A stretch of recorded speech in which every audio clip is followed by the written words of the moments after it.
जी की बहू पिंकी को गप्पे मारने की बहुत आदत थी। वो जब भी किसी के बारे में बातें करती तो बड़े बड़े गप्पे फेंका करती।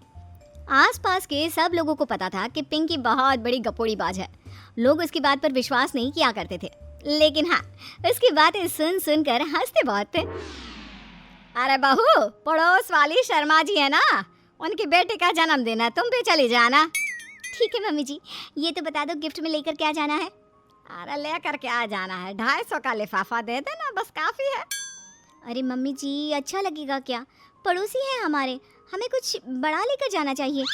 अरे बहू, इतना काफी है। जानती हैं आप, मेरे मायके में जब पड़ोस में किसी की बर्थडे होती थी ना, तो मम्मी कुछ ना कुछ गोल्ड का ही देकर भेजती थी। पड़ोसी के बर्थडे में सोना? कैसी बातें करती हो। और नहीं तो क्या, आपकी तरह थोड़ी ना लिफाफा पकड़ा दिया। पिंकी शर्मा जी की बेटी के जन्मदिन में चली जाती है। अरे आज तो बड़ी सुंदर लग रही हो साड़ी में। जी मैं तो लहंगा पहनकर आने वाली थी, मम्मी जी नहीं मानी। अरे बेटा, बर्थडे पार्टी में तो साड़ी चल जाती है, मेरा मतलब कोई शादी थोड़ी ना है। कैसी बात कर रही हैं आप आंटी जी? मेरे मायके में तो छोटे छोटे फंक्शन भी हम लोग लहंगा बनवाते थे बुटीक से, डिजाइन करवाकर। चाहे पड़ोस में किसी का जन्मदिन हो, मेरी मम्मी हमेशा बुटीक से नया लहंगा डिजाइन करवाती थी। मैंने तो ऐसा कहीं नहीं देखा, ये तो तुमने आज बड़े कमाल की बात बताई। अरे जाने दीजिए, कोई बात नहीं। और बताइए, आपकी बेटी नजर नहीं आ रही? अरे भाभी, मैं यहाँ हूँ, ये देखिए मेरा ड्रेस कैसा लग रहा है? ठीक ही है, मतलब बर्थडे के हिसाब से थोड़ा हल्का है ना। अरे भाभी, इतना सुंदर गाउन पहना है मैंने। मैं ना शादी से पहले अपने बर्थडे पर हमेशा जरी वाला लहंगा पहना करती थी, यही मैं तुम्हारी मम्मी को भी बता रही थी। इसके बाद केक काटने का प्रोग्राम शुरू होता है। सब लोग इकट्ठे हो जाते हैं। शर्मा जी की बेटी का केक देखकर पिंकी से रहा नहीं जाता। उसके अंदर का गपोड़ी बाज बाहर निकल कर आ जाता है। अरे इतना छोटा सा केक? अरे बेटा, मेहमानों के हिसाब से ही है, जितने लोग इतना बड़ा केक। आंटी जी, कम से कम 4 या 5 मंजिल वाला केक तो बनाना चाहिए था। आपकी बेटी का बर्थडे रोज रोज थोड़ी ना आता है। मेरे बर्थडे पर हमेशा पापा 4 केक बनवाते थे, सारे केक 4-4 मंजिल के होते थे। वहाँ पर सारे लोग उमा जी के मोहल्ले के ही थे और वो पिंकी के गप्पे मारने की आदत से अच्छी तरह वाकिफ थे, इसलिए सब लोग उसकी बात सुनकर हंसने लगे, लेकिन किसी ने पिंकी से कुछ नहीं कहा। एक दिन सुबह सुबह पिंकी ने अपनी सास से कहा, मम्मी जी, मेरे मम्मी पापा मुझसे मिलने के लिए यहाँ आ रहे हैं। अरे वाह, ये तो बहुत अच्छी बात है, उनके आने की तैयारी करो, अच्छा अच्छा खाना बनाओ। वैसे कब तक आएंगे? मम्मी जी फ्लाइट से आ रहे हैं, कल शाम को 4 बजे की फ़्लाइट है। फ्लाइट? लेकिन बेटा तेरा मायका तो यहाँ से 2 घंटे की दूरी पर है, तेरे मम्मी पापा फ्लाइट से कब से आने लगे?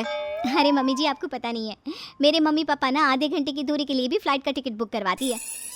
अरे गप्पे थोड़े कम मारा करो बहू, कोई फ्लाइट से तब आएगा ना जब यहाँ पर एयरपोर्ट होगा। तुम्हारी मम्मी क्या उड़कर आएगी घर में? अरे हाँ मम्मी जी, मैं तो भूल ही गई थी।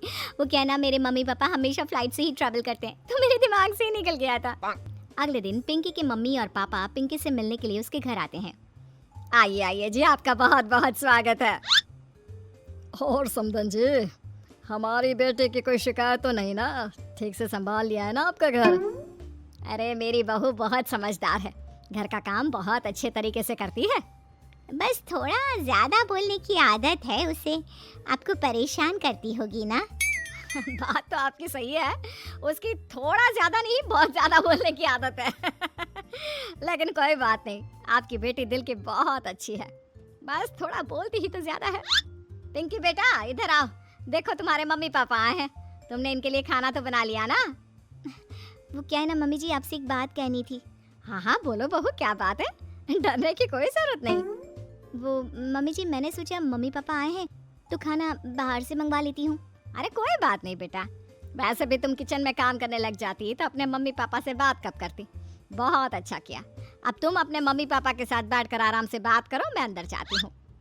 शाम का वक्त जैसे ही दरवाजे की घंटी बजी, 3-4 लोग हाथों में खाने के बहुत सारे पैकेट लेकर उमा जी के घर पहुँच गए। अरे भाई कौन है आप लोग, लगता है गलत पते पर आ गए। नहीं नहीं माँ जी, हम तो खाने का ऑर्डर डिलीवर करने आए हैं, यहीं से बुकिंग मिली थी। अरे नहीं नहीं, आपको कोई गलत फहमी हुई है, हमारे यहाँ तो 2 ही मेहमान आए हैं। आपके हाथ के पैकेट देखकर लगता है इसमें 50 लोगों का खाना है। माँ जी आपने सही समझा, खाना तो इसमें 50 लोगों का ही है, क्योंकि हमें ऑर्डर यहीं से 50 लोगों का मिला है। अरे लेकिन इतना सारा खाना, कहीं मेरी बहू ने अपनी गप मारने की आदत के चलते ऐसा तो नहीं कर दिया? ये खाना आप रख लीजिए और हमें हमारे पैसे दे दीजिए। अच्छा वैसे कितने का बिल बना है? ज्यादा नहीं, बस 10,000 दे दीजिए। उन लोगों की बात सुनकर उमा जी पिंकी को आवाज देकर वहाँ बुलाती है। जैसे ही पिंकी वहाँ आती है, खुश होते हुए उन लोगों को वहाँ पर खाना रखने के लिए कहती है। अरे इतना सारा खाना क्यों मंगवाया बहू? अरे मम्मी जी, मैंने आपको बताया तो था, मम्मी पापा आए हैं तो मैं खाना बाहर से मंगवा रही हूँ। ये बात सही है बेटा, लेकिन 2 लोगों के लिए 50 लोगों का खाना? अरे मम्मी जी, कुछ कम पड़ जाए तो अच्छा थोड़ी ना लगता है, और मेरे मायके में तो ऐसा ही होता है, एक्स्ट्रा खाना मंगवाते हैं हम लोग। तभी पिंकी के मम्मी और पापा वहाँ पर आते हैं।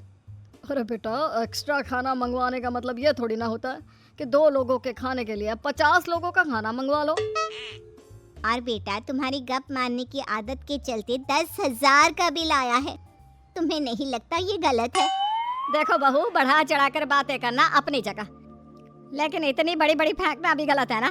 पहली बात तो इतने सारे पैसे लगे, और दूसरी बात खाना वेस्ट होगा। आप लोग ठीक कहते हैं, मैं आज के बाद अपनी इस आदत को कंट्रोल करने की कोशिश करूंगी और अब से गप थोड़ी कम मारा करूंगी।